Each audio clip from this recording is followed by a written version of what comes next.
আসসালামু আলাইকুম ওয়া রাহমাতুল্লাহি ওয়া বারাকাতুহু।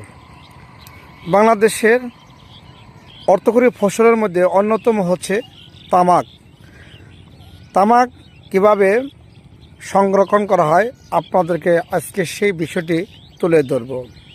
একজন কৃষক তামাক যখন ক্ষেত থেকে কেটে নেয় তখন এগুলো একটা মাচা তৈরি করে, মাচা তৈরি করার পরে এই মাচাগুলোর উপর দিয়ে এইভাবে তরিতরকারি যেভাবে কুটে এইভাবে সুন্দর করে ভাঁজ করে অর্ধেক করে ফাল্টা করার মধ্যে দিয়ে এইভাবে মাচা করে ঢুকিয়ে দেয়।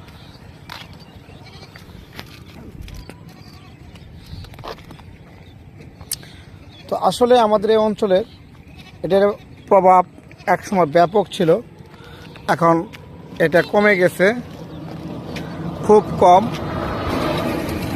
যেহেতু এটি একটা অনেকের কাছে এই পেশা খারাপ লাগে, কারণ এর থেকে বিড়ি তামাক বিভিন্ন ধরনের ক্ষতিকারক উৎপাদক হিসেবে তৈরি করে যেত, যার জন্য এটাই এখন আবাদ করে না। যদিও লাভ আছে অনেক, তারপরে এটা আবাদ করে না। তো আপনাদেরকে এই ভিডিওটি দেখালাম যাতে করে এই ভিডিওটির মাধ্যমে আপনারা দেখতে পারলেন যে কিভাবে সংরক্ষণ করে। জি, তো আমরা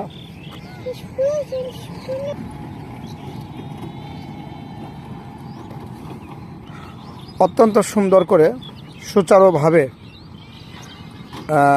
এভাবে শুকাতে হয়। তারপরে এগুলো শুকানোর পরে আটি বেঁধে তারপরে পাড়া দিয়ে এগুলো খামাল দিবে। খামাল দেওয়ার পরে তারপরে এগুলোর মধ্যে একটা ফ্লেভার আসবে, তখনই তামাকজাত তারপর বাজারজাত করা হবে।